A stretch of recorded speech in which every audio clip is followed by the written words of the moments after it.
Ponpes Al Zaitun diduga terafiliasi NII hingga BNPT dan Densus 88 turun tangan, ini kata Mahfud MD.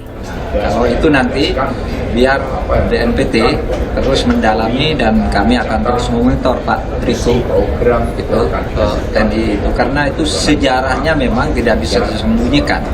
Dulu ya, itu munculnya itu dari ide kompartemen 9 NII, tetapi di dalam perkembangannya itu menjadi sekurangnya yang dapat kita lihat fisiknya itu lembaga pendidikan biasa, tapi di balik itu yang sedang diselidiki karena dulu memang latar belakangnya di situ, dan itu ada dokumen yayasannya, bahwa dulu yayasannya yang namanya Yayasan NII gitu, tapi lalu berubah Yayasan Pendidikan Al Zaitun dan seterusnya. Ya biar nanti diselidiki oleh BNPT dan Densus kalau ada tindakan-tindakan yang sifatnya fisik.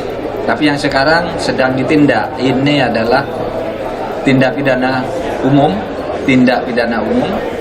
yang melibatkan personal, bukan institusi. Mungkin nanti akan masuk ke tindak pidana khusus kalau ditemukan. Tindak pidana khusus itu apa? Terorisme, pencucian uang, dan lain-lain. Ini kalau menurut saya, Panji Gumilang ini sudah lepas kontrol kalau menurut saya.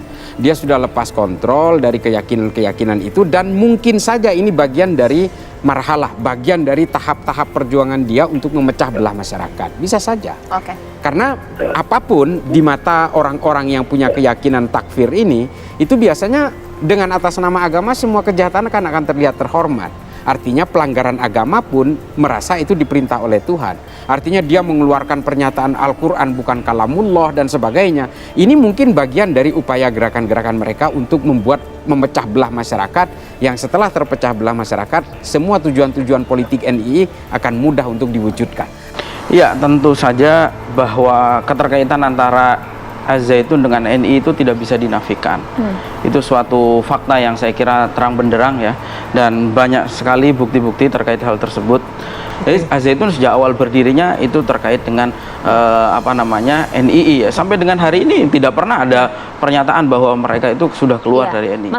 Berikut fakta terbaru mengenai kasus yang menyeret nama Pondok Pesantren Al Zaitun. Baru-baru ini, mencuat informasi yang menyebut Ponpes Al Zaitun terafiliasi dengan paham radikalisme.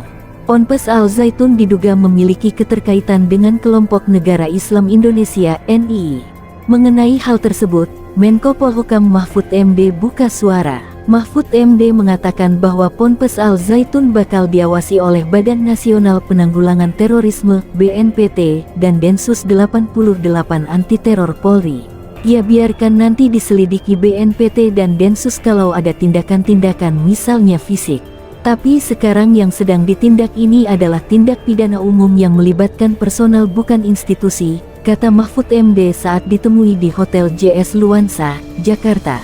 Ia menuturkan bahwa BNPT nantinya bertugas mengawasi, mencegah, hingga deradikalisasi jika memang adanya paham NII dalam Ponpes Al Zaitun. Sementara itu, lanjut Mahfud MD, nantinya Densus 88 bakal bertugas menindak jika memang ada tindak pidana terorisme yang telah dilakukan oleh Ponpes Al Zaitun. BNPT yang mengawasi dan membina, melakukan deradikalisasi, kontraradikalisme dan deradikalisasi. Kalau radikalismenya bentuk teror itu nanti ada Densus yang sifatnya fisik, penindakan, ungkapnya. Hingga saat ini, Mahfud MD menuturkan penegak hukum masih fokus untuk mengusut tindak pidana umum yang dilakukan oleh Panji Gumilang. Untuk Al Zaitun sekarang ini kita fokus kepada pidana umumnya, bukan pada radikalisme NII-nya, kan yang sekarang muncul dan sedang ditangani, pungkasnya. Sebelumnya, Bareskrim Polri menaikkan status kasus dugaan penistaan agama pimpinan Pondok Pesantren Ponpes Panji Gumilang dari penyelidikan ke penyidikan. Hal ini setelah penyidik melakukan gelar perkara setelah Panji Gumilang diperiksa di Bareskrim Polri. Selesai pemeriksaan, penyidik telah melaksanakan gelar perkara. Adapun kesimpulan gelar perkara bahwa perkara ini dari penyelidikan dinaikkan menjadi penyidikan. Mulai besok kami sudah melakukan upaya penyidikan, kata Direktur Tindak Pidana Umum Bareskrim Polri Brigjen Juhandani Raharjo Puro kepada wartawan.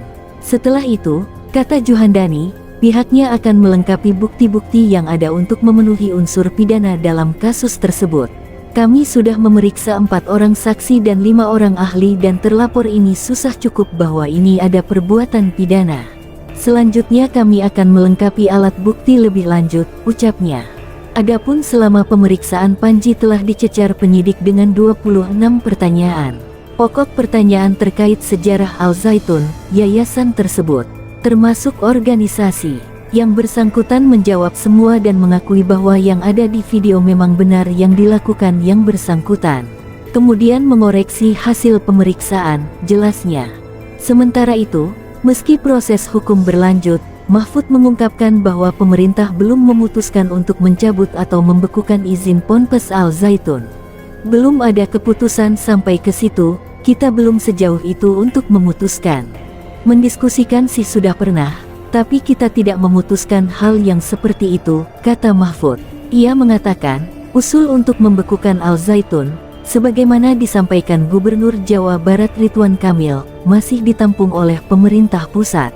Menurut Mahfud, tidak ada yang salah dari usul Ridwan Kamil karena ia yang mengetahui kondisi di lapangan. Namun, ia menekankan bahwa keputusan membekukan atau mencabut izin Ponpes Al Zaitun belum diambil karena pemerintah pusat mempertimbangkan kondisi di banyak daerah. Beliau tahu di lapangan untuk Jawa Barat, kami melihat dari atas lagi, daerah lain bagaimana, kan gitu. Jangan sampai berimplikasi satu tempat ditutup, daerah lain kok tidak, ujar Mahfud. Kendati dapat tetap beroperasi, Mahfud menekankan bahwa Al Zaitun akan dibina di bawah pengawasan Kementerian Agama. Dengan pembinaan ini, Mahfud berharap Al Zaitun dapat menjadi lembaga pendidikan yang beroperasi sesuai visi dan misi yang mereka tuliskan. Kita sementara ini berpendapat itu supaya diselamatkan sebagai lembaga pendidikan untuk dibina menjadi lembaga pendidikan yang sesuai dengan visi dan misinya yang tertulis, kata Mahfud. Mahfud menegaskan, kedepannya tidak boleh ada kegiatan-kegiatan yang melanggar peraturan perundang-undangan di pondok pesantren tersebut.